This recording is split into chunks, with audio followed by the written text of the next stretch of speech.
ฟังสถานีวิทยุเจียงใหม่มหานคร FM 107.25 เมกะเฮิรตซ์อันดับต่อจากนี้ไป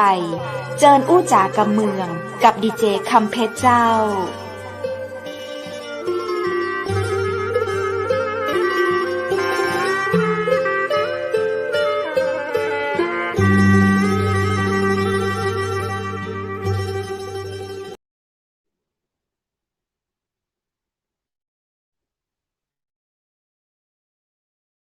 คุณผู้ชมที่ฮักและก็เตือนหาจับนักนะเจ้ายินดีต้อนรับเข้าสู่รายการอู้จากกำเมืองตังเจียงใหม่มหานครแพร่ภาพออกอากาศจากอาคารวังสิงห์คำอำเภอเมืองจังหวัดเชียงใหม่เจ้า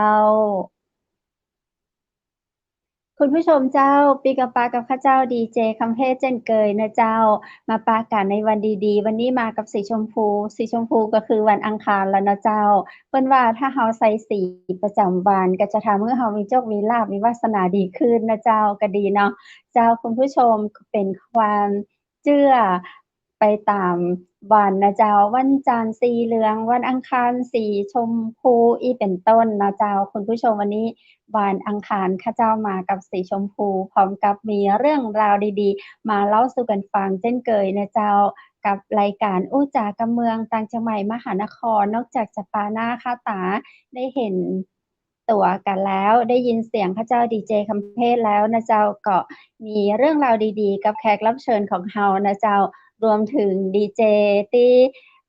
ผ่านตัวมาจากการเป็นโปรดิวเซอร์อยู่เบื้องหลังมาอยู่เบื้องหน้าอย่างดีเจวุฒินะเจ้าแล้วก็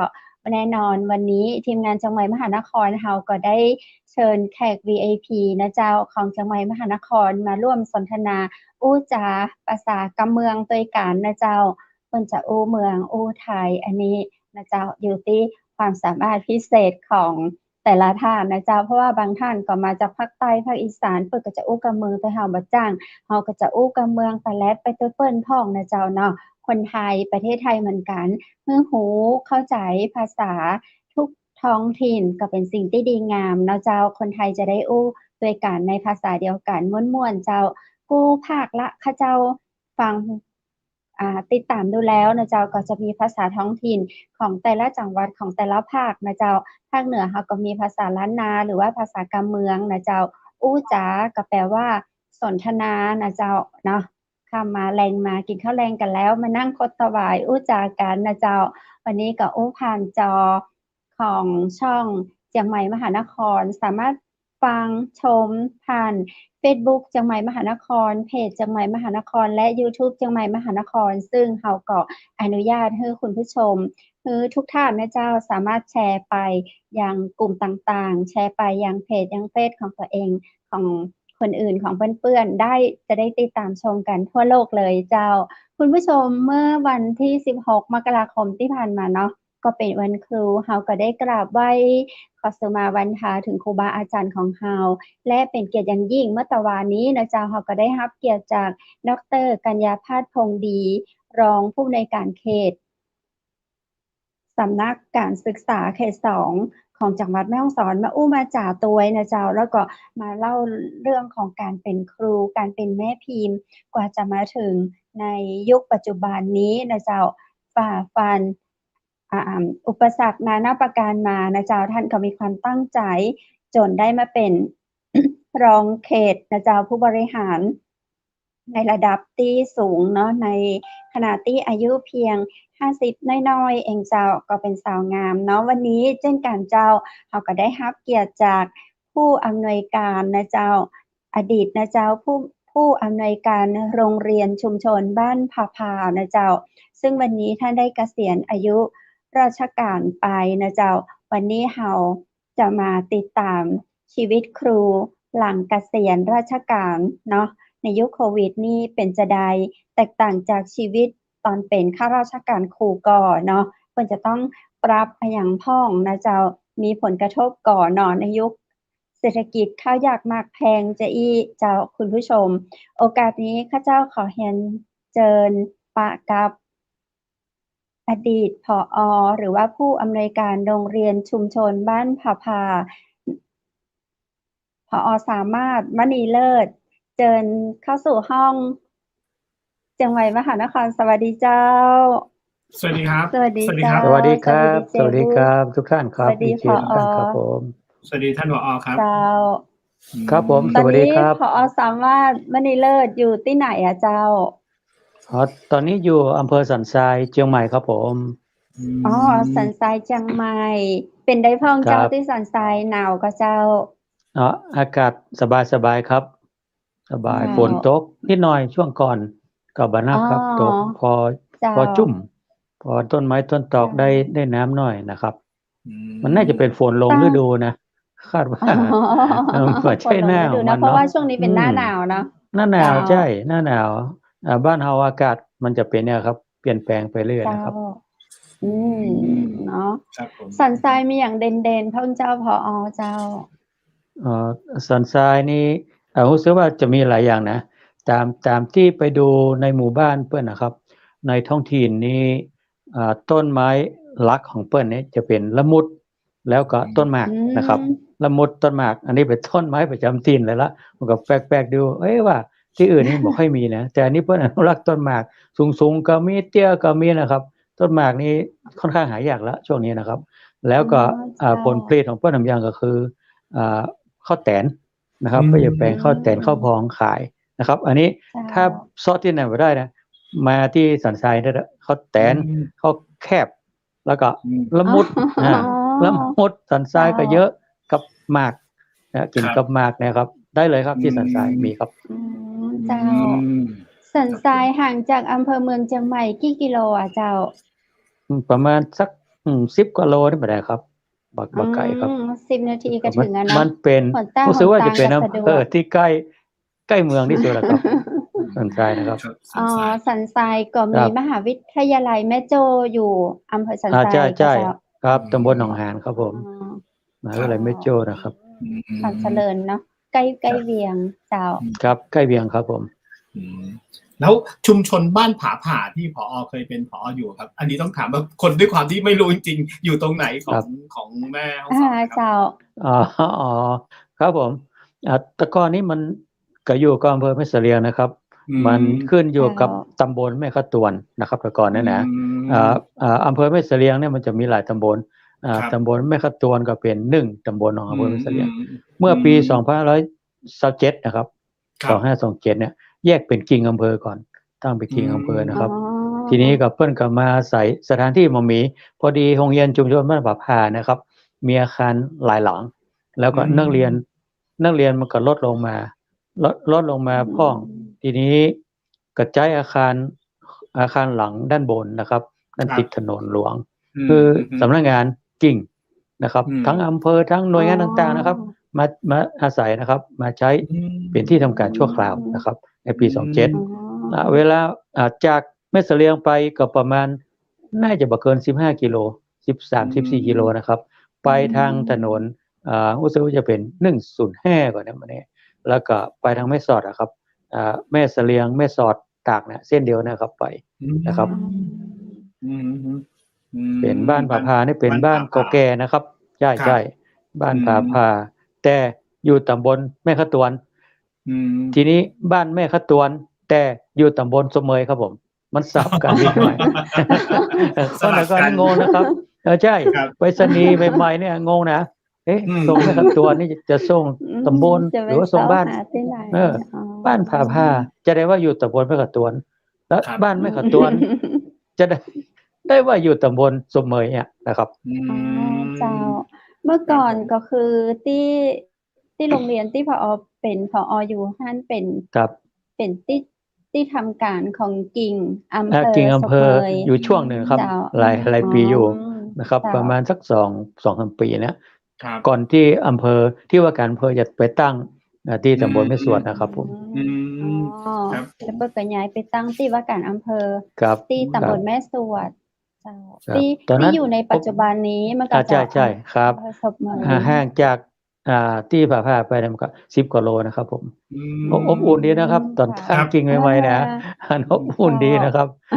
ม่วนดีเพราะมันมีหน่วยงานหลายไม่ใช่ด้วยกันนะเข้ามาก็เล่นกีฬานะครับใกล้ชิดกัน แสดงว่า ครับผมใช่ เป็นโรงเรียนที่ค่อนข้างจะใหญ่เนาะ ใช่ครับเป็นชุมชนโรงเรียนชุมชนครับ เป็นโรงเรียน ครับ เก่าแก่นะครับ แต่ก่อนนี้ เจ้า หมู่บ้านต่างๆ อย่างเช่นบ้านไม้ไม่เกาะบ้านไม่ขะตวนบ้านไม่ทะลุบ้านอย่างต่างๆ เนี่ย อืม ถ้าจะเข้าโรงเรียนประถมปลายนะครับป .5 ป .6 แต่ก่อนมีถึงป .7 จะต้องมาเข้าที่ผา อ๋อ ครับผม อืม ก็ผ่านะครับ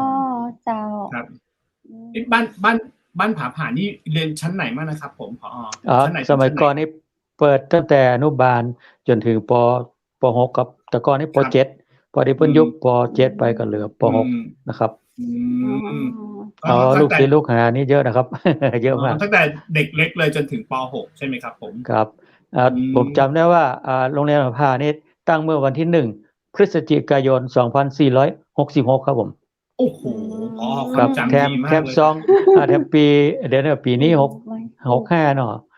2565 ปีหน้า66 นี่มันจะครบ100 ปีพอดีครับผม โอ้โห โอ้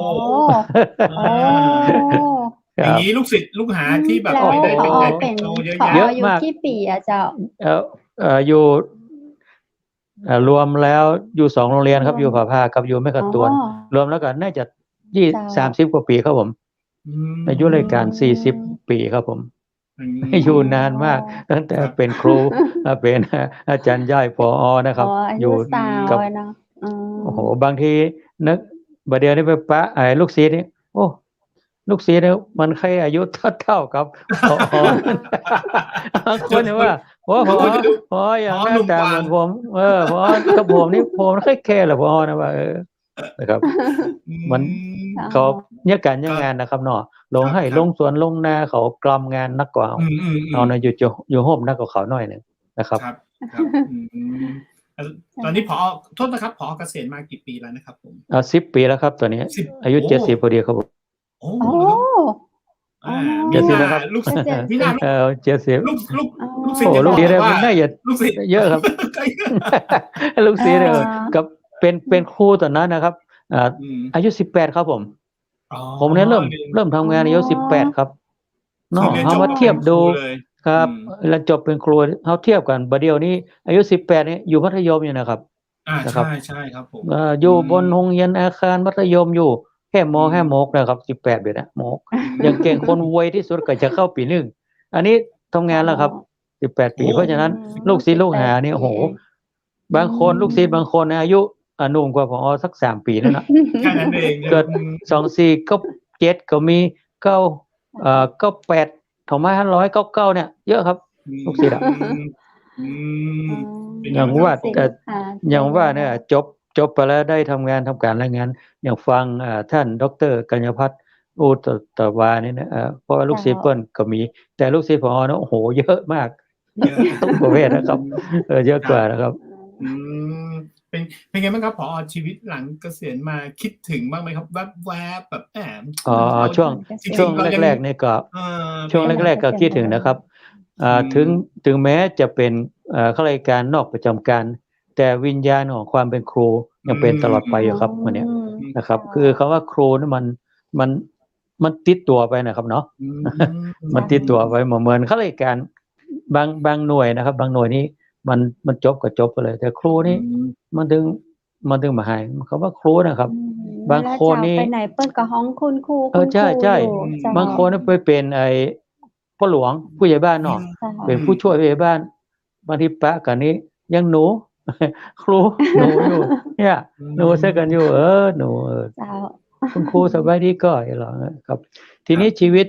ที่หลังเกษียณมามันก็เฮาอู้โดยภาพรวมหน่อยหนึ่งภาพรวมคนที่เกษียณก็คือคนที่อายุครบ60 ปีบริบูรณ์ในช่วง ตามพรบนะครับ ทีนี้บางหน่วยงานนี้มันก็อาจจะขยายนะครับ เพราะว่าความจำเป็นหรือว่ามันเขียมนะครับ อย่างเช่น แพทย์นะครับ อาจารย์มหาวิทยาลัย หรือว่าพวกอัยการศาลต่างๆนะครับ อันนี้อาจจะขยายไปถึง65ได้นะครับ แต่บางส่วนนี้มันน่าจะขยายแล้วคิดว่า60ได้พอดีแล้วครับ อย่างเช่น ทหารตำรวจนะครับ อันนี้นี่น่าจะ60นี่พอละคือเราจะได้เปิดโอกาสให้คน พอแล้ว เปิดโอกาสให้คนรุ่นหลังนะครับเนาะเราอ่อนรุ่นหลังๆที่เพิ่นจบมาเพื่อจะได้มีงานทำพ้อง บ่ใช่ว่าไปค่า61ทดสอบถึง5แล้วหมู่รุ่นหลังมันได้มันจะได้ตำแหน่งมันจะว่างอัตรามันจะบ่มีนะครับเนาะครับก็เป็นระบบที่ถูกต้องนะมีเกษียณใน60ครับคำว่าเกษียณเนี่ยหมายความว่าไอ้เวลาเฮานะครับที่เราทำการทำงานมาต้องหยุดพักแล้วนะครับถ้าจะเปรียบไปก็เหมือนอันเครื่องจักรนะครับเครื่องจักรเครื่องยนต์ต่างๆนะครับมันใช้งานมานักพอสมควรแล้วเนาะช่วงนั้นก็ต้องสมควรจะหยุดพักนะครับทีนี้ชีวิตหลังเกษียณนี้ตอนอยู่รับราชการอยู่ในราชการเนี่ยมันจะมีเงินประจำตำแหน่งมีเงินอย่างพ้องนะส่วนใหญ่นะครับทีนี้บางคนเนี่ยครับเกษียณออกมานี้รายได้มันจะหายไปส่วนหนึ่งนะครับอันนี้นะเป็นสิ่งที่แน่นอนบางคนเงินเดือนเคยได้ 50,000 นะครับบางคนเกษียณมาเหลือ 30,000 นี่ก็มีนะครับแล้วแต่บางคนก็จังหวัดแม่ฮ่องสอนเนี่ยมันเป็นจังหวัดกันดารมันมีพื้นที่พิเศษมันกรณีพิเศษบางคนมันได้เพิ่มอายุราชการนะครับอายุราชการแค่40ครับถ้าพี่คูณใช่อายุราชการ40บวกไป10ปีมันก็เป็น50ทีนี้พอ50เนี่ยถ้าเกษียณไปปุ๊บเนี่ยเงินเดือนมันจะเท่าบำนาญนะครับคนได้เงินเดือน 60,000 มันก็ได้ 60,000 คนได้เงินเดือน 65,000 ก็ได้ 65,000 บำนาญเท่าเดิมแต่มีน้อยรายนะครับบ่ใช่ว่าทุกคนนะครับเพราะว่าคนมันจะต้องบรรจุตั้งแต่18อายุ20อย่างผมนะครับอันนี้จะมีโอกาสอยู่แต่ของผมนี้พอดีมันแป๊ดไปหน่อยนึงมันก็เลยได้เงินเดือนกับบำนาญมันจะแป๊ดกันไปหน่อยนึงนะครับก็เลยได้บ่ครบตามนั้นนะครับแต่ช่วงหลังเนี่ยข้าราชการครูรู้สึกจะโชคดีหน่อยเงินเดือนมันจะปรับดีขอพนขอเลื่อนวิทยาทานนะขอปรับเงินเดือนมันจะง่ายกว่าข้าราชการกพ.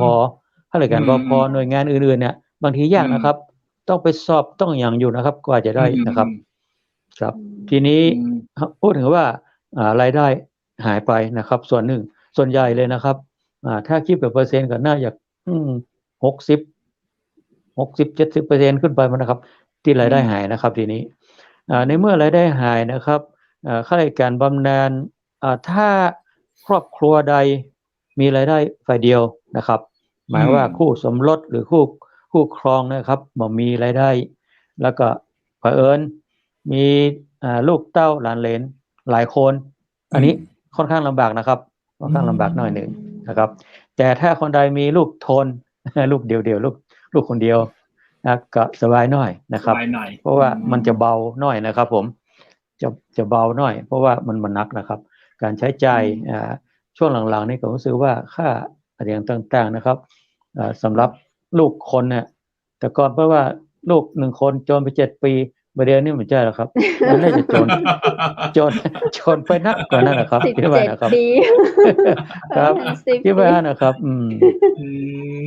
ครับผมเป็นที่ฮู้เนาะยุคโควิดเนี่ยมันเป็นตั้งแต่ปี2019เนาะปลายปี2562มันเป็นทั่วโลกไม่ใช่ประเทศไทยประเทศเดียวนะมันเป็นทั่วโลกเลยเพราะฉะนั้นเฮาก็ต้องยอมรับนะครับยอมรับแต่มันเป็นที่น่าดีใจที่ว่าเมืองไทยเฮาเนี่ยอุดมสมบูรณ์ผมว่านะตามที่ไปเคยไปดูงานไปทัศนศึกษาไปต่างประเทศแถวเอเชียนะรอบๆไปเนี่ยหลายประเทศเหมือนกันสู้เมืองไทยไม่ได้ครับผมเปรียบเทียบแล้วถึงแม้ว่าข้าราชการของเปิ้นเงินเดือนจะสูงกว่าอย่างกระจ่างแต่มาดูแล้วเรื่องอากาศเรื่องน้ำเรื่องดินเรื่องอะไรเนี้ยความสวยงามเรื่องอาหารการกินเรื่องทรัพยากรธรรมชาติอุดมสมบูรณ์นะครับเมืองไทยเราเนี่ยสามารถผลิตอาหารเลี้ยงตัวเองได้เลยนะครับในน้ำมีปลายังมีปลาในนายังมีข้าวอยู่นะครับว่าถึงกับที่ว่ายากจนเหมือนกับบางประเทศนะครับที่ต้องลำบากยากจนนะครับที่เราลองดูในข่าวนะครับประเทศทางแอฟริกาก็ดีทางไซบีเรียอย่างต่างๆทางไอ้ภาคพวกนั้นทางยุโรปทางแอฟริกาเนี่ยลำบากมากนะครับลำบากกว่าเราครับลำบากกว่าเราเยอะเลยนะครับนี่นะครับครับผอครับอันนี้ผมถามนิดนึงตั้งแต่แบบที่ผอ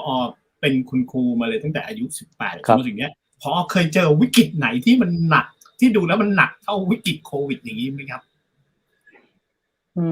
จะรู้สึกบอก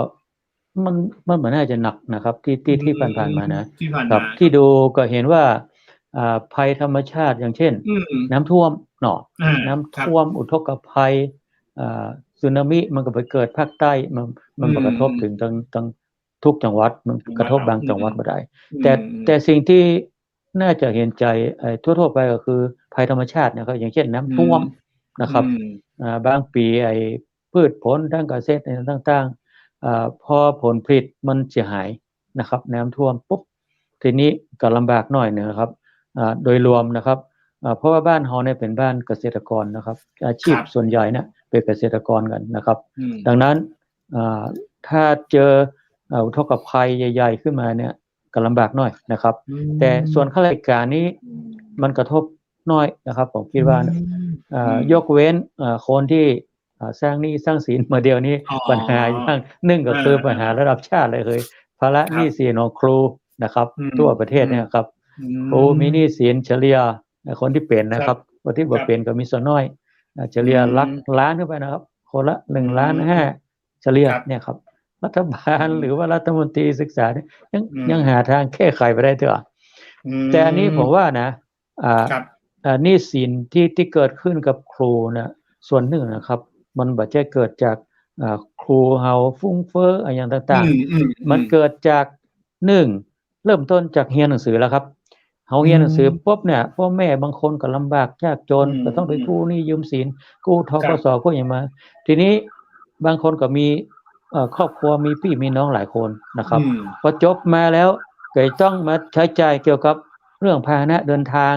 เรื่องค่าเช่าที่พักอาศัยเรื่องอย่างต่างๆแล้วเงินเดือนมันก็บ่ใช่นักนะครับปริญญาตรีนะครับเริ่มต้นตอนนี้ก็ 15,000 บาท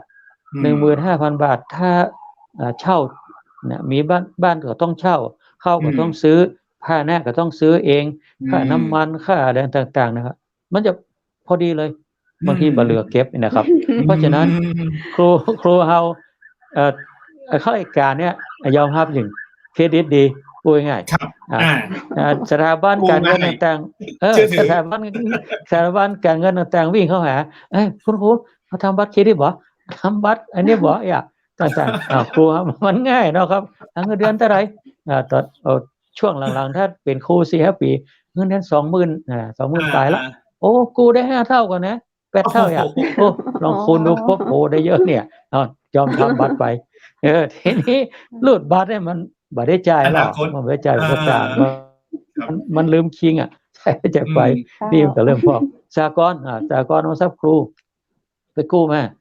าแล้วเอามาซื้ออย่างบางทีบางคนก็เป็นหนี้โดยต้องไปซื้อพาหนะเดินทางเนาะบางคนก็เอาให้พ่อแม่นะครับเลี้ยงดูน้องการศึกษากับน้องบางคนก็เอาไปไทยที่พ่อแม่ส่งเรียนกับบางคนก็ต้องมาสร้างที่อยู่อาศัยปรับปรุงซ่อมแซมบ้านที่อยู่อาศัยอันนี้ครับส่วนเนี้ยมันจึงเกิดครูนะเขาเป็นหนี้พ่อครูขึ้นมาในเมื่อเงินเดือนน้อยแต่ส่วนหนึ่งเพิ่นก็บ่ค่อยมีปัญหานะครับส่วนที่เพิ่นและอีกส่วนที่มีปัญหาประเภทที่ว่าฟุ้งเฟ้อเอาไปเล่นอบายมุขต่างๆก็มีไม่ใช่บ่มีครับอันนี้ก็มีอยู่ส่วนหนึ่งครับมีอยู่ส่วนหนึ่งแถมส่วนหนึ่งที่ผมปะนะครับเพราะว่าเคยเป็นคณะกรรมการต่างๆในเรื่องแก้ไขหนี้สินต่างๆเนี่ยกู้อันนี้แล้วกู้สหกรณ์แล้วพอออมสินหรือว่ากรุงไทยมันเปิดกู้มาแถมกู้2ทางเลยทีนี้2ทางแล้วมันต้องส่ง2ที่2แห่งเนาะถ้าบ้านเจ้าบ้านเฮาห้องเบี้ยหอแตกอันนี้ก็ส่งอันนี้ก็ส่งแล้วมันจะเอาที่ไหนมาเหลือครับลำบากนะครับอันนี้ที่เคยปะมานะครับในบัญชีเงินเดือนเนี่ยข้าราชการครูเงินเดือน 20,000 18,000 หรือ 25,000 รับสุทธิช่องสุดท้ายนะรับสุทธิ 3,000 2,000 800ยังมีนะครับผมไปปะเนี่ยไม่ใช่ว่าข้าราชการมันจะสบายกู้คนนะครับอันนี้ยอมรับเลยมีเยอะเหมือนกันนะครับแล้วทีนี้เนี่ยได้ครับไปกู้เพิ่มแหนมเพิ่นห้องกู้ฉุกเฉินมีอีกแชร์ก่อนเปิดกู้เอาอันนี้ไปใส่อันนี้ ตะกี้มีอู้ถึงบัตรเครดิตมั้งอ่ะเอาบัตรเครดิตของกรุงไทยไปใส่ของอันอีออนก็ได้เอาอีออนมาใส่ของเฟิร์สชอยนะครับผมผมเคยถามนะไอ้คุณมีบัตรเครดิตกี่ใบ6 ใบจำคน 8 ใบก็มันเอาหมดอะครับKTB กรุงไทยออมสินอีออนเฟิร์สชอยอยุธยาใครให้มาเอาหมดใครให้มาใช่ครับอันนี้คือสถานะครูนะไม่ใช่นักธุรกิจครับบางคนลามปามมาถึงกองทุนหมู่บ้านพุ่นพุ่นคือชุมชนนะครูเอาไว้ใจครูเอาครูเป็นกรรมการตัวครูคนแรกกันนี่ก็มีนะครับเนี่ยแต่ว่าเรื่องค่าของชีพของครูเนาะที่ครูเป็นนี่นะครับนั่นคือวิกฤตนะมันคือกับดักครับอันนั้นที่ท่านถามเมื่อกี้ว่าวิกฤตอันนั้นส่วนเป็นข่าวมาเนาะทีนี้ทำมาโอ้ถึงยุคโควิดเนาะยุคโควิดหลังจากปี2019นะครับ2020นี่ก็ลำบากมาพอสมควรนะครับโอ้ทั่วประเทศไทยนะหลายจังหวัดเพิ่มขึ้นนะครับประเทศไทยมันติดรู้สึกว่าบ่เว้นทุกจังหวัดนะเนาะมีทุกจังหวัดนะน้อยพ้องนักพ้องจำนวนนักพ้องน้อยพ้องนะครับแล้วก็มีช่วงหนึ่งปี2062ต่อ63ปี63นี่ทางรัฐบาลก็หันใจเนาะเอาใครที่เป็นหนี้สถาบันการเงินของรัฐออมสินกรุงไทยธกสพักชำระหนี้1 ปีแต่ก็คือแค่นั้นนี่ก็แค่พักนะพอแค่พักใช่แต่ใช่ปลดไม่ยกเลิกไม่ได้ยกพักไม่ได้ยกเลิกพักไว้ก่อนว่าคุณไม่ต้องจ่ายเท่าเนอะเคยจ่ายหนี้กับอย่างสถาบันการเงินกรุงไทยออมสิน 8,000 หมื่นเนี่ยนะพักก่อนงดโอ้ครูก็ดีใจเนาะข้าราชการต่างๆโอ้ได้เงินเดือนเต็มมันน้อยเงินเดือนได้มันน้อยแควนน้อยแต่บางคนก็ดีในช่วงพักเนี่ยผมหันหลายคนละที่ได้ผลประโยชน์เอาไปซื้อของพรเนาะปีนึงเนี่ยสมมติว่าเคยส่ง 12,000 เพิ่นพักขึ้นอ่ะเอาไปพรอย่างเงี้ย 6,000 ใช่ 6,000 ก็ดีนะครับบางคนได้แอร์ติดบ้านบ่เคยมีแอร์มีเก่าแล้วติดแอร์บางคนก็ไปซื้ออันอย่างก็ไปผ่อนรถทิพย์อย่างดีๆให้น้องยิ่งเดี๋ยวนี้บางคนเอาแบบมือถือดีๆอีกเครื่องนึงอีกใช่ใช้มือถือครับอันนี้อู้ถึงมือถืออู้ถึงอย่างนี้นะครับผมคิดว่าชีวิตหลังโควิดเขาเนี่ยเศรษฐกิจโดยรวมของประเทศมันก็ลำบากนะครับชีวิตคนเขาทุกฝ่ายบอกว่าข้าราชการว่าอย่างทีนี้เขามาสรุปเขามาอู้ถึงภาพรวมของข้าราชการเกษียณเนาะข้าราชการเกษียณที่ว่าตะกี้เงินบำนาญมันจะได้น้อยลงอยู่แล้วนะครับผมคิดว่าเขาควรจะนะครับ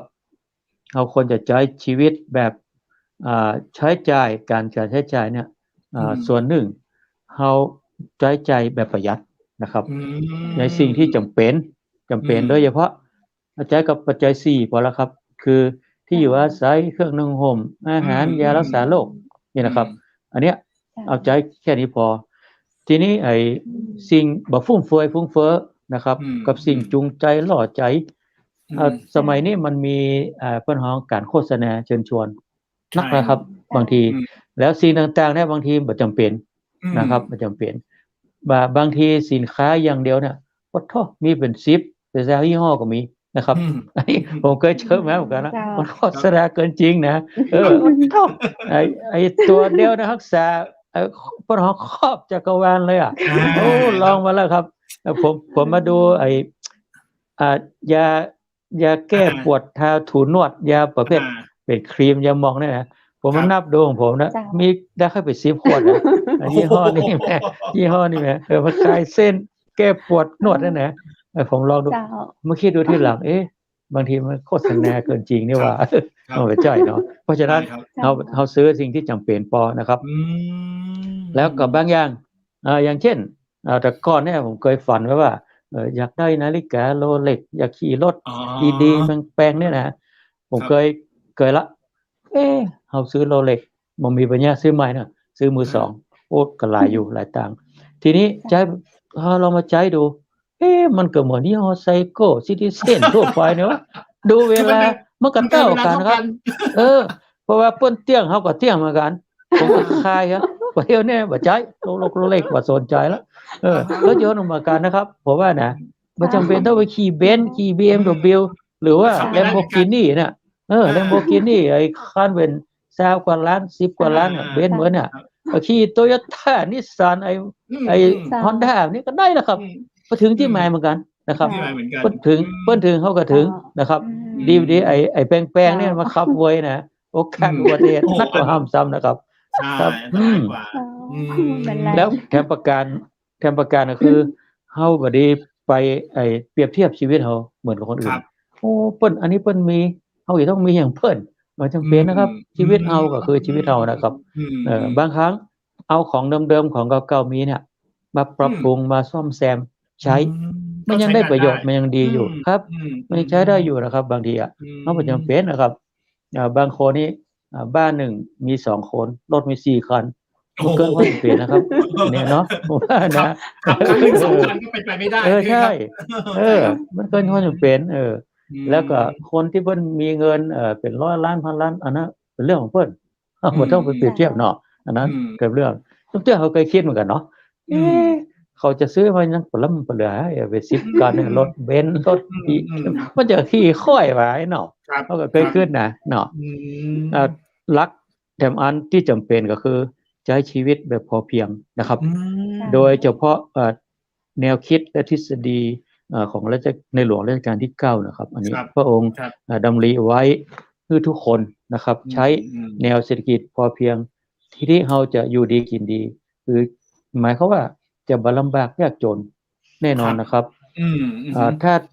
สถานที่เฮามีนะครับแล้วน้ำดีมีพอมีน้ำแล้วก็สถานที่มีเนี่ยมันมาอยู่ได้เลยครับแนวนี้นะเพราะฉะนั้นผมพอเกษียณว่าพวกผมมีที่ดินอยู่ที่บ้านขี้เหล็กอำเภอแม่ริมอยู่ประมาณ1 ไร่นะครับผมก็ไปปลูกบ้านหลังเล็กๆนะครับตะกี้ลงรูปคือ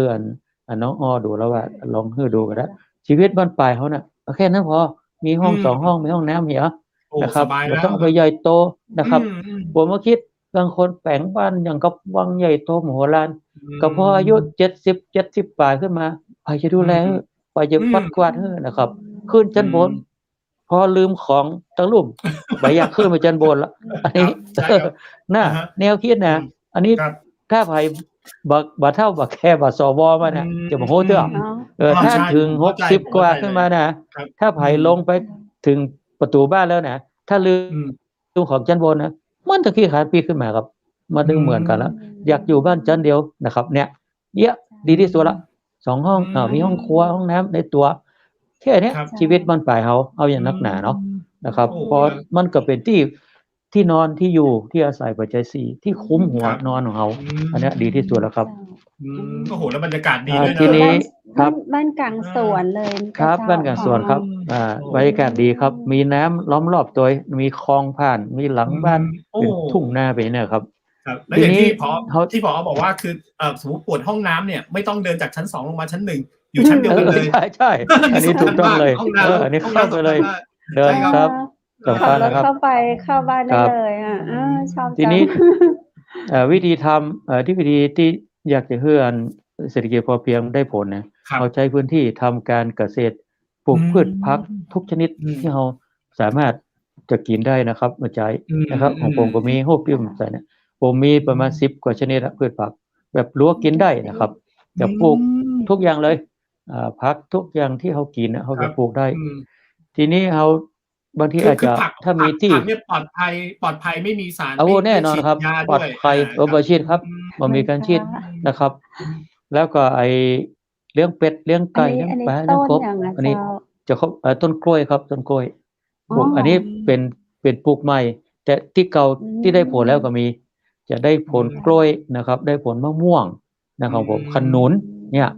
ถ้าเราอยากกินแกงมะนูนนะครับเขาก็บ่ต้องไปซื้อเอาต้มเอายำเอาแกงมะม่วงหน้ามะม่วงผมก็บ่ต้องซื้อมะม่วงกล้วยผมก็ต้องมีผลไม้กินนะครับกล้วยนะครับอันเนี้ยลำไยก็พอมีเนี่ย ม ก็มัน ผอ ทุนมันประหยัด จ้างคนทำจ้างคน โอ้ ทำห บ่ รือ จ้า ว่าง ผ ครับ อ ครับ เหรอ ผ น อ อกจาก 70 แล้วนะ ครับ นอกจากตัดหญ้านะครับ ตัดหญ้าเราจ้างเขาหน่อยหนึ่ง ถ้าหญ้ามันยาวเนี่ยอย่าเขาตัดนะครับ แต่ก่อน คื รด เฮาออก น้ำต้นไม้การดูแลนี่ผอดูแลเอง มีอีก ครับ รดน้ำ ดูแล รด เอง น้ำ ครับผม ดูแลเองครับผม ดูแลเองนะครับ ก็คือเอาเวลาหลังวัยเกษียณนี่เนาะไปทำ ครับ อืม โหดีมากเลยครับผม คือหนึ่งเลยอ่ะเราได้สูดอากาศบริสุทธิ์ด้วยนะครับผม ใช่ 2เลย ใช่ แล้วแบบโปร่ สอง งเลย แบ ถ้าเกิด บสบาย ผอดูแลเองเนี่ยยังไงก็ยังได้การออกกำลังกายนิดๆด้วยเนาะ ว่าแบบ กำลัง ใช่ จะ ใช่ ได้ออก ครั กำ บ ลังกาย อืมโอ้เป็นชีวิตที่น่าอิจฉามาก อันนี้ปลูกอย่างไร ครับ เจ้า อันนี้มะม่วงครับ มะม่วง อันนี้ลงใหม่ อันเก่าได้ผลแล้วนะครับ อันเก่ากล้วยมะม่วง มะพร้าวเนี่ยกำลังจะเริ่มนะครับ อาศัยว่าน้ำมันอยู่ข้างๆนะครับเราก็ดูแล้วของพวกนี้มันต้องเอาใจใส่มาหน่อยนะครับ ครับ 7 วัน ครับ ไปฮื้อน้ำบ้างฮื้อปุ๋ยคอกปุ๋ยยังไม่อะครับ คือ ครับ มะม่วงมะ คือ ขาม เขา อะไร ก็ต้อง ต่างๆมันก็เริ่ม ไป ได้ ทุก ผล วันใช่ ผอให้เวลา อาทิตย์หนึ่งก็ คือ ไป 7 วันครั้งหนึ่ง ครับ 7 วันเขาก็ไปดู ครับ ครับ โอ้ 7 วัน แต่ เขาก็ไปดู อย่างนี้ นะครับ คือผอมี1ไร่แต่ผอเนี่ยก็คือว่าใช้ประโยชน์เต็มที่เลยใน1ไร่นั้นถูกไหมครับ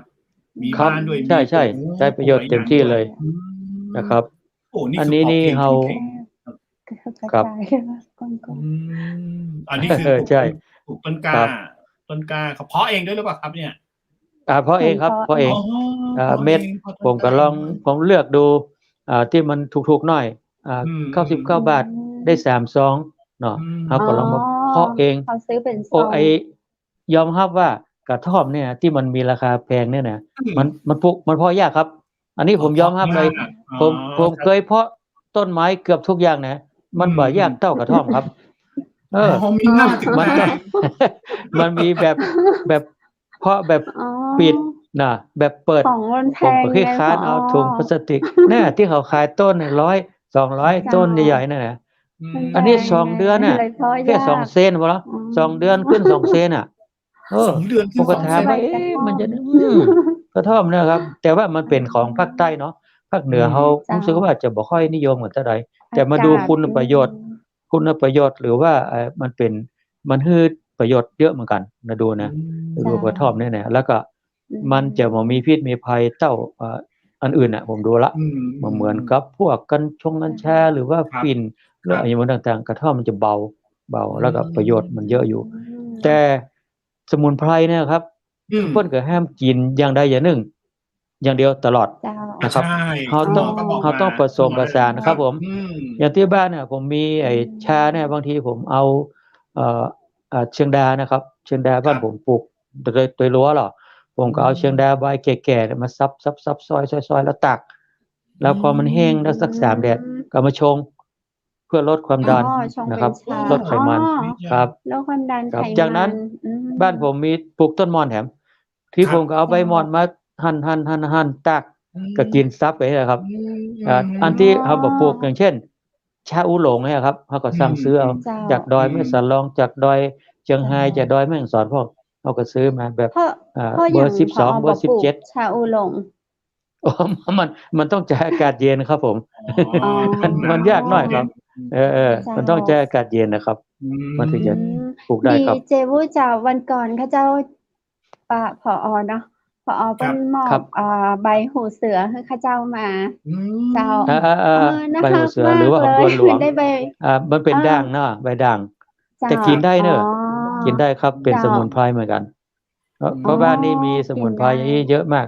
ที่ว่านะ เจ้า มันจะมีประเภทหูเสือด่างกับหูเสือธรรมดานะครับ หูเสือด่างนี่รส ช่ว ชาย ติมันจะ ช่วยใน จัด ด้าน จ้าน ไหน หน่อย อะเจ้า อ๋อ ถ้าเรา ไอ้ กินเป็น ขับ สมุน ล ไพร ม นี่ นะครับขับลมแก้ปวดมวนท้องอะไรต่างๆ แล้วก็แก้หวัดนะครับ สมุนไพรนี่นะเพศเนี้ยแต่ละอย่างมันก็จะฮือประโยชน์คนละอย่าง แต่บางอย่างก็ฮือคล้ายๆกันนะครับคล้ายๆกัน เพราะฉะนั้นที่บ้านผม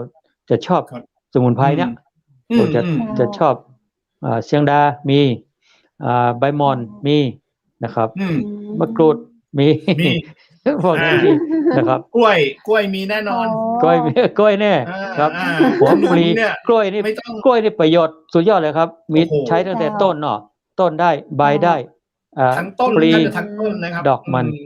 ต้นเอาหยวกมาแกงครับ แกงใส่ไก่เนี่ยโอ้สุดยอดเลยครับ เอาทำน้ำขนมเส้นทำน้ำขนมเส้นใช่ ครับอร่อยแล้วก็กล้วยเนี่ยกล้วยดิบก็มาทำเป็นกล้วยฉาบกล้วยได้สุกก็ทำเป็นกล้วยบวชกล้วยตากนะครับ แล้วส่วนมากเอามาขายตามตลาดนะมันจะมีกาดก้อมแถวบ้านนั้นมีกาดก้อมตอนเช้ามาเพื่อไปเปิดการขายเขาก็มาฝากเปิ้ลหรือว่าอย่างนี้ครับส่วนปีผมลองเก็บนะมันหลักพันเหมือนกันเนอะกล้วยส่วนน้อยๆนั่นนะแล้วเขาเอาส่วนเนี้ยไปซื้อดินมาปลูกแถมในบ้านได้เกินจากการขายครับดีเจคอมเพสยังไปเดินดูอยู่บ้านผมบ้านในเมืองนี้น้อยเดียวได้มีต้นไม้เยอะขนาดมีทุกอย่างเลยทุกอย่างครับพอครับผมถามนิดนึงคือตอนที่ก่อนที่จะเกษียณเนี่ยได้วางแผนอย่างนี้มาหรือเปล่าครับวางแผนว่าอยากจะใช้แบบเนี้ยทำแบบเนี้ยใช่ครับคือผมนี่มันรู้สึกว่าผมจะชอบต้นไม้ไหมตั้งแต่ผมอยู่มัธยมแล้วครับผมชอบปลูกชอบอย่างมัธยมเนี่ยเราชอบเลี้ยงสัตว์เลี้ยงไก่เลี้ยงอย่างนี้คือตอนผมเป็นครูใหม่ๆเนี่ยนะแต่ก่อนเนี่ยตอนผมเป็นครูอยู่ผมอยู่ผาพาได้บรรจุที่ผาพาแล้วย้ายไปเป็นผู้บริหารครูใหญ่ที่บ้านแม่ขัดตัวเนี่ยผมเลี้ยงไก่เนี่ยเยอะมากทีนี้ชาวบ้านเนี่ยเขาเวลาเขาเกี่ยวข้าวนะครับเขาเกี่ยวข้าวเสร็จเขาจะต้องเอาไก่เนี่ยไปทำพิธีนะครับเลี้ยงเขาก็แหกนาทำพิธีขอเข้าได้อุดมสมบูรณ์เนี่ยเขาเข้าเนี่ยมาแลกไก่ผมผมได้เข้าเปลือกได้เข้าเปลือกเยอะมากเลยครับโอ้แลกไก่เข้า2 ทางแลกไก่1 ตัว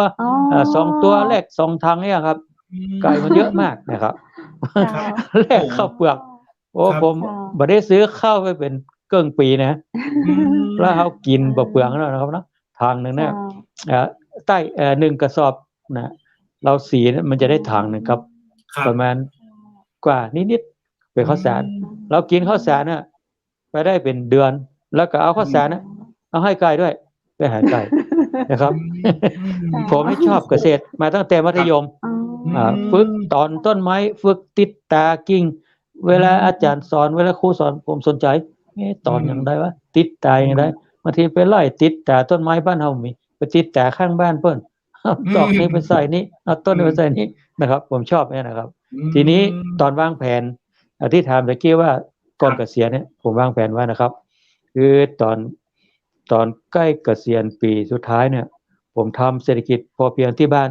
นะครับที่ขอนพึ่งที่ว่าตะกี้ที่บ้านผมอยู่นะอันนั้นมีเกือบ2 ไร่ทำครบวงจรนะครับเลี้ยงกบเลี้ยงจิ้งหรีดเลี้ยงอย่างจนทางคณะกรรมการจังหวัดมาประเมินแล้วผมได้รับรางวัลตัวอย่างทำเศรษฐกิจพอเพียงระดับชาติแล้วผมไปรับรางวัลที่รัฐสภานะครับอันนั้นนะครับอันนี้ผมก็ชอบแบบนี้เพราะฉะนั้นผมเลยเอาแนวคิดเนี่ยมันเป็นสิ่งที่ดีอยู่แล้วเขาทำได้อยู่แล้วนะครับเมื่อเดือนก่อนๆเนี่ยไอ้ผักชีหรือของป้อมน่ะแพงใบผักกำปืนขึ้นช่ายแพงผมก็ซื้อซองละ15 บาทเมื่อวานเองตอนนี้ผมมาต้องซื้อผักขึ้นช่ายมีในบ้านนะผักชีราคาผักจะแพงขนาดไหนเนี่ยไม่ได้สบายเลยไม่ได้เดือดร้อนครับไม่ได้เดือดร้อนเลยนะครับผมไม่ได้เดือดร้อนครับแบบมีบางอย่างนะที่เราต้องพึ่งใช่ครับครับผมมีในบ้านในสวนเลยครับถ้าจะแกงแคเนี่ยเอาละเรียบร้อยเก็บส่วนให้แกงโฮแกงรวมนั่นนะเราซื้อแต่แกงฮิเลมาทีนี้ทำได้ละในสวนนะทำนะครับมันสนุกด้วยแล้วก็มันปลอดภัยด้วยนะคิดดูนะครับไร้สารพิษอันนี้ผมวางแผนไว้แล้วเราทำแบบมันจะได้ทั้งการออกกำลังกายความอากาศบริสุทธิ์บางต้นไม้บางอย่างนี่มันคายเปิ้นของคายออกซิเจนนะครับมาครับผมมันกรองอากาศเสียของเราตัวนะครับอันนี้เป็นสิ่งสุดยอดเลยนะครับเนี่ยนี่แน่นอนเลยครับถ้าภัยมีที่นะครับบรรนักก็ได้บางทีเขาไม่จำเป็นต้องขุดแปลงขึ้นมาก็ได้ทำในกระถางนะครับเนี่ยผักอันนี้ยังบ่ครบด้วยนะถ่ายบ่ครบนะครับโอ้โหครับ มีเกือบทุกอย่างนะครับเนี่ย โอ้โห ขิงข่าตะไคร้ อัน ใบ นี้คือ มะกรูด ใช้ โหระ ประ พา ประโยชน์ได้หมดเลยเมื่อกี้ ได้หมด นี่ ครับ เป็ ผ น ม สมุนไพร ได้หมด เป็นพืช ครับ ผักใช่ อ๋อบ างแห่งนี่ เจ้า เขามาดู บางแห่งนี่เขาบอกโอเคเห็นนะต้นนี้ เจ้ามี มีอยู่แกเขาว่าประเภทเนี้ยบางคนเขารู้จักนะครับ ต้นแปะ เจ้า ตำปืนนะครับ มันให้เป็นของจีนนะแปะตำปืนนะครับ ต้นจิงจูช่ายอันนี้หมู่เฮาฮู้อยู่ว่าใส่ข้าวต้มนะครับ ใส่ต้มเลือดหมูข้าวต้มจิงจูช่ายเนี่ยเอาใส่ได้นะครับ หอม ครับ ด้วย ใบเตยครับ แล้ว แล้ว ผมเห็น ผอทำขายก็เจ้าอันนี้ขาย ส่วนบ่ขายนะครับ เอาแจกมากกว่าครับแจก แจกมากกว่า แจกให้ชาวบ้านชุมชนมันนะครับ ไปก็ได้กับบางทีมาเอาใบเตยเอาไปทำขนมเอาไปเลย ครับ 10 ใบนะครับ นั่นล่ะครับโอ้ดีจัง ครับ เลย เอาก็มีเพื่อนบ้าน แจก เนาะ ครับ แจก แต่นี่พอ กันไป นี่เป็นตัวอย่างแบบที่ใช้ชีวิตแบบพอเพียงจริง ๆ แล้วก็แบบว่า ครับ ไม่จำเป็นที่ต้องที่เยอะนะครับผม ใช่ ที่เราจะ เราชอบเราขยันหน่อย ครับ ให้น้ำให้อะไรมันดิน นะครับ ถือว่าเป็น ใช้ได้ การออก นะครับ กำลังกายออกกำลัง ใช่ กายด้วยแล้วก็ผลผลิตที่ได้เนี่ย เราก็ยังเอามาทานได้นะฮะ ค อ รับ ย่างที่ผม ถูก บอกไปเมื่อกี้ต่อให้ผักพวกนี้จะแพงกล้วยจะหวีจะแพงอะไรไม่ได้กินแล้วหรอก เรามีในที่ของเราอยู่แล้วนะครับ ผมใช่ไหมครับจริง ๆ แล้วอย่างเงี้ยผมว่าเป็นตัวอย่างที่แบบว่าคนที่จริงๆแล้วอย่างวัยที่จะเกษียณเนี่ยบางคนนะครับผออันนี้ต้องแบบบางท่านจริงๆนะอาจจะไม่ทำอะไรแล้วเนี่ยโอ้โหเป็นบางที ใช่ แบบนิ่งเลยอะไรเงี้ยโรคต่างๆ ไม่ได้ครับ ตามา นิ่งเลยไม่ได้ นั่ ปัญหามาเยอะนะครับ อัลไซเมอร์อะไรอย่างเงี้ยก็จะมา เขาเรียกว่าโรคที่ไม่เกิดจากเชื้อโรคบางเช่นไขมันสูงความดันเบาหวานเป็นต้นอันนี้มันจะถามหาเลยนะครับ ใช่แบบแต่ดูอย่างผอ.แล้วเนี่ยแบบว่าโอ้โหมีการคิดมาตั้งแต่ก่อนจะเกษียณเลย อันนี้เป็น คิดไว้เลย เป็นความจำเป็นไหมครับผอ.หมายถึงว่าถ้าเกิดคนดูรายการเนี่ยแล้วกำลังจะเกษียณเนี่ย ถ้าเกิดผอ.แบบ จำเป็นครับจำเป็น แนะนำ จำเป็นเลยครับ เราจะต้องวางไว้ว่าเพราะช่วงเกษียณเวลาเราจะว่างเยอะไงว่างเยอะนะครับว่างเยอะแล้วมันไม่ต้องคิดอะไรแล้วมันจะเริ่มแบบไม่ดีเลย ใช่ นะแต่นี่เหมือนผอ.ยังคิดอยู่ตลอดเวลาเลยนะว่าจะต้องทำ ใช่ อย่างนี้เนาะ ผมฟังจากนายแพทย์หรือฟังจากผู้รู้บางคนว่า คนเราต้องคิดอยู่อย่าให้มันหยุดนิ่งเวลาไปไหนนะขับรถเองนะครับ ผมไม่ได้รบกวนลูกหลานเลยนะเราไปน่นไปนี่นะบางทีไปเช็คร่างกายไปเองบางคนต้องพึ่งพาลูกตลอดอายุ70เนี่ยผมขับรถไปเองเลย เราขับได้ครับแต่เราระวังระมัดระวังหน่อยนะครับ ผอ.ขับรถมาแม่เสลียงเมื่อวานนี้ไปกลับ บ่ายกลับ โอ้โห แม่เสลียงเชียงใหม่ค่ะดิฉันว่าเมื่อวานนี้ผอ.มาแม่เสลียง ผมมีเคล็ดลับวิธีจะบอกให้ทั้งดีเจ 4 โมงผอ.ถึงเชียงใหม่แล้วดีเจคำเพชรดีเจครับวิธีแก้เมื่อก่อนเนี่ยนะถ้าขับรถไกลๆเนี่ย3 ชั่วโมงหรือว่า5 ชั่วโมงหรือไปทางไกลหน่อยเนี่ยมันจะปวดหลังปวดเอวใช่ไหมส่วนมากทีนี้วิธีแก้มันมีวิธีแก้นะครับไม่ต้องใช้ยาไม่ต้องอะไรนะครับ เพียงแต่การออกเขาเรียกว่าขยับร่างกายเนี่ยคือผมจะขยับทุกวันตอนเย็นก่อนทานข้าวเนี่ยมันจะมีท่าเข้ามาอยู่นะหลายท่าอยู่นะครับแล้วตอนก่อนนอนจะมีท่าอีกนะครับมีท่าอีก 3-4 ท่าตื่นเช้ามาก็4 ท่าหลังจากนั้นผมขับรถไปกลับไปที่ไหนเนี่ยไม่ปวดหลังปวดเอวเลยแปลกนะผมว่าผมฟังมาแล้วผมทำแล้วมันเข้าท่าดีนะครับวิธีนี้นะครับทีนี้การที่จะให้สุขภาพร่างกายเราแข็งแรงเนี่ยมันสำคัญนะครับผมว่าเป็นสิ่งที่สุดยอดจริงๆอันเนี้ยผมมาเจอที่คนลงไว้เนี่ยอันนี้เห็นด้วยแล้วก็คนเราเนี่ยส่วนมากที่จะเป็นโรคภัยไข้เจ็บเนี่ยมันเกิดจากชีวิตความเป็นอยู่การกินอยู่ของเราเนี่ยครับเป็นหลักเลยนะครับกินไม่ถูกเวลากินไม่ถูกส่วนกินอาหารไม่ครบกินอาหารไม่ตรงเวลาอันนี้ทำให้เกิดโรคที่ไม่มีเชื้อโรคนะครับอันนี้ได้เพราะฉะนั้นสิ่งที่จะทำให้เราห่างไกลจากโรคเนี่ยหลักพุทธศาสนานะครับถ้าคนเราเป็นชาวพุทธเนี่ยพระพุทธเจ้าเนี่ยสอนไว้ดีมากนะครับตรงเป๊ะกับหลักโภชนาการโภชนาศาสตร์เลย แต่ชีวิตของเราปัจจุบันเนี่ยมันกลับด้านกันกลับด้านตื่นเช้ามาต้องรีบไปทำการทำงานบางทีไม่ได้ทานข้าวเช้าเต็มที่เต็มไม่เต็มหน่วยกาแฟแก้วหนึ่งหรือว่านมหรือว่าขนมชิ้นเดียวไปละทีนี้กลางวันก๋วยเตี๋ยวอะไร1 ชามตอนเย็นมานั่งเอากินตอนเย็นทีนี้มีเวลาละมานั่งกินขันโตกกินเอาเต็มที่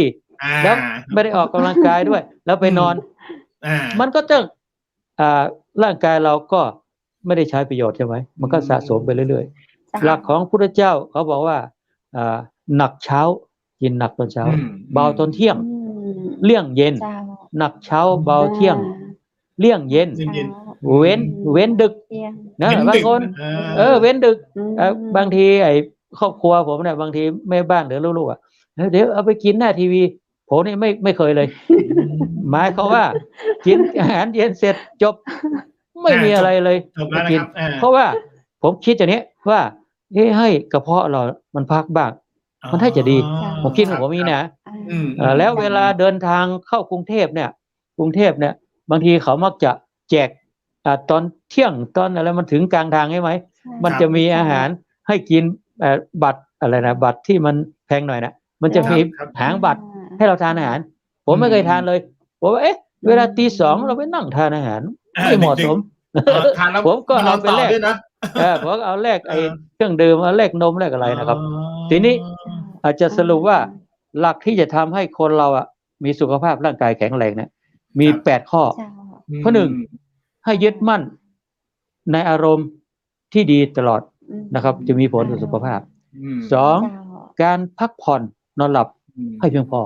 นะครับนอนแค่2 ชั่วโมง3 ชั่วโมงไม่เพียงพอแน่นอน 3กินอาหารให้อิ่มแค่8 ส่วนสมมติว่าอันเนี้ยอาหารอย่างเนี้ยเราชอบมันล้ำขนาดละเขาก็กินแค่ 80% หรือ8 ส่วนพอกินว่าเขารู้สึกว่าไม่พอละไม่ต้องให้มันอิ่มหนักนะครับใช่ครับ4กินไข่วันละ1 ฟองไม่ได้ไม่ว่าจะเป็นไข่เป็ดไข่ไก่ได้แต่ต้องต้มดีที่สุดดีกว่าทอดดีกว่าอะไร5ดื่มน้ำให้เพียงพอบางคนดื่มน้ำน้อยวันหนึ่งดื่มน้ำไม่น่าจะถึงลิตรบางคน6กินธัญพืช3 ครั้งต่อสัปดาห์ถั่วงาต่างๆเมล็ดพืชผักต่างๆเมล็ดฟักทองเมล็ดอะไรต่างๆที่เขามีขายนะเรามาผสมข้าวกินนะครับถั่วเนี่ยมีหลายชนิดถั่วงาอะไรต่างๆเรากินได้อันที่7กินปลาสัปดาห์ละ2 ครั้งปลาอะไรก็ได้ทะเลปลาน้ำจืดปลาอะไรนะครับอันสุดท้ายออกกำลังกายอย่างน้อยสัปดาห์ละ4 วันนะครับแต่ถ้าจะให้ดีทุกวันยิ่งดีนะครับออกกำลังกายแค่การเดินนะไม่ต้องไปซื้อชุดอะไรใหญ่โตมโหฬารมีรองเท้าคู่หนึ่งมีถุงเท้าเสียกางเกงเสื้อเดินอย่างน้อยให้เหงื่อมันออก30 ถึง 40 นาทีแค่นี้แหละครับชีวิตสบายนะครับนอนหลับดีนะครับไม่แต่ข้อสุดท้ายเนี่ยคนทำไม่ค่อยได้แล้วดูเหมือน60เลยคนทำยากข้อ8เนี่ยข้อสุดท้ายที่ว่าออกกำลังกายอย่างน้อย4 วันเนี่ยบางคนทำยากนะครับมันบักผมลองถามดูบางคนมันไม่มีเวลานะไม่มีเวลา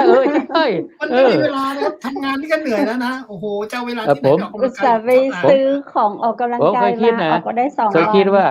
ถ้าผมเป็นรัฐบาลเนี่ยผมจะส่งเสริมข้อเนี้ยไม่ให้คนเป็นโรคภัยไข้เจ็บสุขภาพดีให้แต่ละตำบลหรืออบตหรือเทศบาลให้รางวัลคนที่ลดน้ำหนักตัวเองได้โดยการออกกำลังกายคุณไปชั่งน้ำหนักนะสมมติว่าบ้านเนี้ยมี100 หลังคาเรือนคุณไปชั่งน้ำหนักก่อนตอนนี้น้ำหนักคุณถ้าคุณลงได้5 กิโลคุณเอาไปเลย50 บาทต่อเดือนหรือว่า100 บาทแล้วไปส่งเสริมวิธีนี้ต่อไปมันจะไปลดค่าใช้จ่ายด้านแพทย์ด้านพยาบาลโรงพยาบาลโอเคนี่ครับทุกอย่างมันมีสิ่งเขาเรียกว่าสิ่งที่จูงใจเนาะอันเนี้ยเหมือนกับตอนเราเป็นหนุ่มเป็นสาวถ้าสาวชวนไปเดินไปออกกำลังกายรีบไปทันทีเลยใช่ครับมีคู่เนี่ยกระจุงกระจิเดินรอบ ไม่ให้ลูกกี่รอบไม่เหนื่อย ไม่เห แต่ นื่อย พอ เลย มีอายุหน่อยเนี่ย โอ้ไม่ไหว แม่บ้านชวนไปไปเถอะแม่บ้านไปเองเถอะแต่ตัวเองไม่ไป หรือว่าบางทีพ่อบ้านไปแม่บ้านนั่งดูทีวีไปเถอะพ่อมันไปเองเราไม่ไปเนี่ยครับ มันยากอยู่นะครับ คนเราเนี่ยครับจะให้เหมือนกันอ่ะ พอฟังผอแบบเพลินมากเลย โอ้โห ถึงช่วงสุดท้ายของรายการซะแล้วเจ้าผอเดี๋ยวเราขอ ครับ อนุญาต ผม แปะผอไว้เนาะวันหน้า อ๋อ เราจะขอ ได้ เชิญผ ครั อบ มาเล่าชีวิตหลังวัยเกษียณที่ ผมว่าน่า ป ส ระ น โยช ใจ น์มากมายเนาะนอกจาก ครับ นำเศรษฐกิจพอเพียงของพระองค์ท่านมาใช้ ครั ใน บ ชีวิตประ อันนี้ จำ สุ วั ด น ยอดเลย แล้ คว รับ เนาะเจ้าแล้วก็มีการปรับให้ทันในยุคถึงแม้จะอยู่ในภาวะของเศรษฐกิจข้าวยากหมากแพง แต่ผอ ใช่ ของ ใช่ เขาแบ ตอบ นนี้นะครับ สบายเลย ส แบบ ายสบายครับ จะปลูกจะทำจะอย่างทุกอย่างก็บ่ต้องขาย เอาแจก ใช่ เพื่อนบ้านเอาแลก แจก กั เพื่ น อน ได้ บ้าน เนาะ เพื่อ โอ้โห แลกกันใช่ ค่ะตั้ง นะผม ตั้งผ่านมาตั้งหลายปีผอก็ยังมีการรักษาวัฒนธรรมความมีน้ำใจของผอเหมือนเดิมบ่มีการซื้อขายเนาะเอาไก่ ครั ให้ บ เปิ้น ผม ไปตวงเปิ้นเอาข้าวให้ ใช่ เฮามากินได้ไป โอ้ เกิงปีโอ้ แน่ โห นอนครับ สุดยอดเจ้า แม่ นี่คื บ้า อน เนี่ย น้ำใจของผู้ให้เนาะ ครับ ใช่เลย เป็นแม่นวันนั้นคือไปแวะเยี่ยมผอนะคุณวุฒิขนของ ครับ ขึ้นรถค่ะเจ้าขนของขึ้นรถไม่ได้ก็ว่าเสียงผอยังบ่หมดเด้อกะยังบ่หมดเด้อของขวัญปีใหม่มาแหม หมด อันนี้มาแหมทั้งๆที่ไปกินข้าวบ้านเปิ้นนะเจ้า กินข้าวหมดแกงเป็นหม้อข้าวเป็นหม้อนะเจ้า กินว่าอิ่มแล้วก็ยังแบบโหยขนของขึ้นรถฮืออีก นี่ความน่ารักของคนไทยนะครับ น้ำใจ ผม ใช่ ครับ น้ำใจของคนไทยเป็นตัวอย่างที่แบบอยากให้พี่น้องประชาชนคนไทยเฮาเนาะถ้าได้คิดได้มีพฤติกรรมอย่างผอสามารถนี้ก็จะทำให้คนไทยเฮามีความสุขมากยิ่งขึ้น แล้วก็บ่เป็นโรคภัยไข้เจ็บบ่ต้องได้ไปเบียดเบียนกันนักเนาะตั้งโรงพยาบาล ดูแลต่อๆที่ ใช่ บ้านเฮาก็มีความสุขได้โอ้โหวันนี้ผอเจ้า สุดยอด คุยกั กัน บ แป๊บเดียว ข้อ จบ คิด แล้ว แนวคิดการเนาะการอยู่ในวัยเกษียณแบบบ่เป็นภาระของลูกหลานเหลนเลยจากบ้านแม่เสลียงเชียงใหม่ขับรถไปปิกได้โอ้สุดยอดดีเจวุฒิจากบ้านแม่เสลียงนี่ดีเจวุฒิยังขึ้นมา2 ปี3 ปีแล้วยังมาบ่ถึงเตื้อ ครับวันหน้าต้องขอแวะไปชมส่วนเล็กๆของผอสามารถแล้วล่ะครับ ได้เลยครับ ได้เลยครับได้ ใช่สุดยอดเลยสำหรับวันนี้เนาะต้องทีมงานก็ขอบคุณผอนะเจ้า เดี๋ยวโอกาสหน้าจะขอเรียนเชิญผอมารู้จักกับเมืองไปเฮา ครั แถ บผม มเจ้า ได้ขอบคุณมากครับผมผอขอบคุณ ค มาก รับ ครับ สวัสดีครับ ครับ สวัสดีครับทุกท่าน โอ้โหดีเจวุฒิ70ไม่อยากจะเชื่อเลยถ้าดีเจวุฒิ ฟั ได้ ง เจอ แล้ว ตัวจริงนะยังหนุ่มหล่อเฟี้ยวอยู่เลยยังแข็งแรงสุขภาพทุกอย่างวันนั้นคือ ใช่ครับ นะพอที่เพชรเข้าไปเชียงใหม่ แล้วก็ ครับ แวะไปทักทายท่าน โอ้โห ที่บ้านนี่คือเคี้ยวขจีไปหมดเลย อาหารก็อร่อย อาหารเต็มโต๊ะเลยเลี้ยงเรา แล้วก็พากันไปกราบพระที่สวนธรรมอะไรสักอย่างเนี่ยพี่ชายพี่แกงโฮพาไปชมอะไรแถวแม่ริมผอไปด้วย คือเป็นผอที่ไม่ตอนแรกเพชรคิดว่าท่านเกษียณมาได้เมื่อปี2 ปีคิดว่าอายุน่าจะ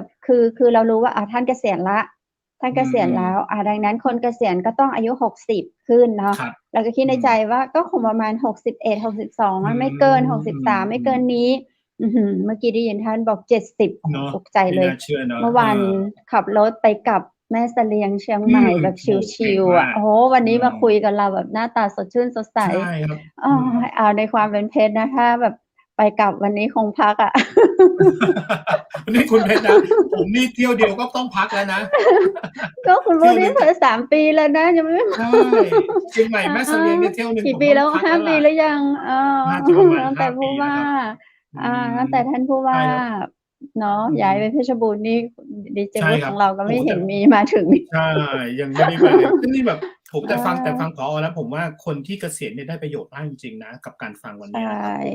วันหนึ่งเลยคุณต้องวางแผน เนา วาง ะ แผนแล้วยังไง ใช่ นี่ผอวางแผนแล้วแบบแล้วดูดิครับ ใช่ ผมเห็นผิวพรรณของผอแล้วแบบโอ้โหเนี่ย สด นี่ ใส เป็นคนเกษียณ มา ที่ ก มีความ อื สุข ม มาก ใช่ ใช่ ใช่ครับ ขับรถเอง อืม ทำสวน อืม เอง อื้อฮื แหม อ ไม่ต้องพึ่งใคร 8 เลยอย่าง ข้ เงี้ อ ย อืม ดีเจวุฒิ 8 ข้อที่ผอ. ฝากไว้ ก็ฝากคุณผู้ชมด้วย แล้วก็ ใช่ ฝากดีเจคัมเพชร ฝากดีเจวุฒิด้วย เรา ครับ ก็ อื เอา ม ไว้เนาะ 8 ข้อ อืม อะไรบ้าง ๆ ๆ ๆ อารมณ์ อะไรอีก อารมณ์ อาหาร พักผ่อนให้เพียงพอ พัก อา ผ่อนให้ หา เพียง ร พอ ไข่ต้มวันละ ใช่ 1 ครับ ฟอง อา ออกกำลังกาย ออกกำลังกายด้วย อืม อะไรนะ ทานถั่ว ทาน ครับ ใช่ ทาน ธัญ งา พืช อืม ธัญพื ๆ ๆ ช อ่า ให้ครบ นั่น 8 แหละ ข้อ ครับผ ที่ ม ผอ. ฝากไว้ ก็ฝากคุณผู้ ใช ช่ ม ครับ ตัวสุขภาพ ครับ หมู่เฮาจะได้ดีกันทุกคนเนาะ ถ้าวัน อื นี้นะ ม เจ้า ก็ฝากเรื่องของผักกาดไว้ตัวนะเจ้า ดีเจ อื วุฒิ จะ ม ฝากผักกา ใช ด ่ครับ ใช่ครั เจ้ บ า ก็ถ้าแบบว่าเห็นผอ. แบบอยากแบบมีสุขภาพดีอย่างผอ. เนี่ย อย่างที่ผอ. บอกว่ามันต้องกินกับธรรมชาติด้วยนะครับ ก็ผอ. เห็นไหมครับ ผอ. ทานผัก ปลูกผักทานเองด้วย อย่างเงี้ยครับ ถ้าเกิดคนอยู่ในกรุงเทพ หรือคนอยู่ในพื้นที่ที่แบบ เอ๊ะ จะปลูกอะไรคงลำบากครับผม ก็ลองดูครับ คอนเฟกต์ผักกรอบนะครับ มีประโยชน์จากผักแท้ ๆ เลย 100% นะครับ ผสมนมฮอกไกโดด้วย ยิ่งมีประโยชน์เข้าไปใหญ่เลย และที่สำคัญผสมน้ำผึ้งอีก โอ้โฮ ประโยชน์แบบว่า โอ้โฮ บวก ๆ ๆ เข้าไปใหญ่เลยนะครับผม อะฮะ ก็ติดต่อได้นะครับ 0612890112 นะครับ แล้วก็อีกเบอร์หนึ่งคือ 0856163199 ครับ คอนเฟกต์ผักกรอบครับ กินผักแล้วจะแบบ จะดูดีอย่างผอ. ครับผม อืม ใช่เจ้า แต่ข้าเจ้าก็ขอขอบคุณโรงแรมแม่เสลียงเวียงงามนะเจ้า อื เปิดบริ ม การตลอด 24 ชั่วโมงเจ้า วันนี้ต้องขออภัยสำหรับลูกค้าโรงแรมแม่เสลียงเวียงงามนะเจ้า ห้องพักเต็มเนาะ อื แต่ถ้าใคร ม จะมาพักในวันพรุ่งนี้ วันมะรืนนี้ ก็โทรสอบ อื ถาม โทร ม สำรองจองห้องพักล่วงหน้านะเจ้า 0536214444 นะเจ้า ห้องพักสะอาดปลอดภัยตามมาตรการโควิด ราคา อื บ่แพง ม เจ้า ห้องพักก็เลยต้องจองล่วงหน้า ดีเจวุฒิเจ้า เนาะ ครับผม แล้วขอขอบคุณเสื้อพิธีกรนะเจ้า ผ้าพิธีกร สว จาย ก มา ร้าน ก ผ้าพื้นเมือง ชุดไทยใหญ่ อำเภอ อืม แม่เสลียงนะเจ้า ท่านใดสนใจสามารถสั่งได้ทั่วไทยเลย โทรไปที่ อืม 0826166889 นะเจ้า เปิ้นบ อื ริการ ม ให้เจ้า แล้วก็ ครั จำ บ หน่ายตึงราคาปลีก แล้วก็ราคาส่งทั่วประเทศไทย อื เลย ม เจ้า อืม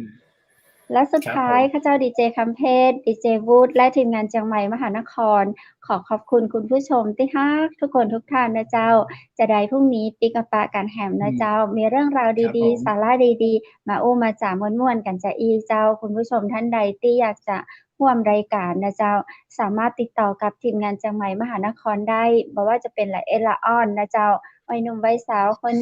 ใหญ่ คน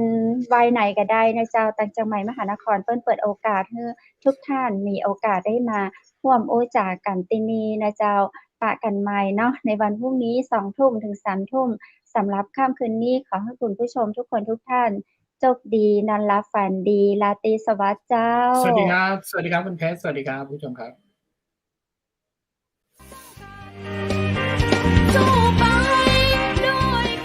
สถานีวิทยุเจียงใหม่มหานคร 107.25 เมกะเฮิรตซ์ ขอแสดงความห่วงใยและเป็นกำลังใจให้ทุกท่านในช่วงการระบาดของโรคโควิด -19 ในครั้งนี้ เพื่อลดความเสี่ยง ควรสวมหน้ากากอนามัยทุกครั้ง ล้างมือเป็นประจำ ขอให้อยู่ที่บ้านให้นักที่สุด ด้วยความปรารถนาดีจากหมู่เฮาเจ้าเจียงใหม่มหานคร สนับสนุนโดย กาแฟโกแมคคอฟฟี่ และโรงแรมแม่เสรียงเวียงงาม โทร 053-621-444 และ 081-595-2883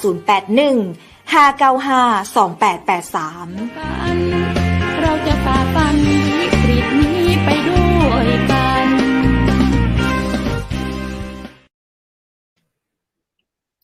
คุณวุฒิ